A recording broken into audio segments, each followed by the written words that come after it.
So game two of the doubleheader, Joey Lucchesi makes his New York Met debut versus the Rockies ace German Marquez, and it was huge to get game one of this series here of the doubleheader today here. Jacob deGrom with a great outing, and the Mets, they just had to go out there and get the win for Big Jake, and that's what they exactly did, come from behind and win the ball game. And now game two of a doubleheader is always house money when you win the first game of the doubleheader. And right here with Lucchesi versus Marquez, just go out there, play, and see what happens for this Met team here in game two. And there's no reason why they don't have a good shot of winning this game. Pete Alonso, he looked better in game one. Francisco Lindor with the game-winning hit in the top of the seventh inning. And this Met lineup, they always get runners on base. They just got to know how to execute and get these runners in, because obviously they could have won that ball game 6-3 or 7-3 versus the Rockies in game one. So here in game two, while you don't have your ace on the mound, you got to get more of those runners who are in scoring position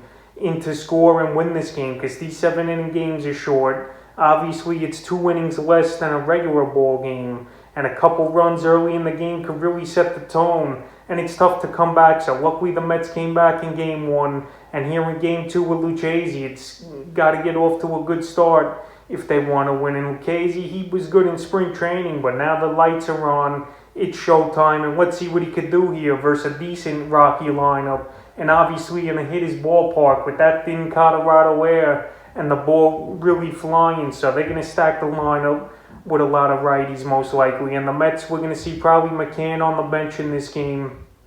We're going to see a couple other regulars not in the lineup. I expect Jonathan VR to start this ball game at third base, especially after winning the first game, tying it up with a double in the right field corner. So he should get a start in this one, I believe. I think Lindor and Alonso, they'll be out there once again. And McNeil's been slumping, so I think McNeil, he should get a shot out there and just have this guy break out of the slump. Plus, this team, they really haven't played many games in the last week here. They've only played 3 games, and then the 4th one here today. So right there, Jeff McNeil, he should be out there once again. And it's all about hitting and getting runners in, because if this team could get runners in scoring position more than they have this season, they probably have 1 or 2 more wins, and they definitely would have won the first game of this doubleheader, like I mentioned before. So the key for Lucchesi, keeping the ball down, throwing some strikes, and working at a quick pace in this game versus this Rocky lineup. And that's what I want to see from him.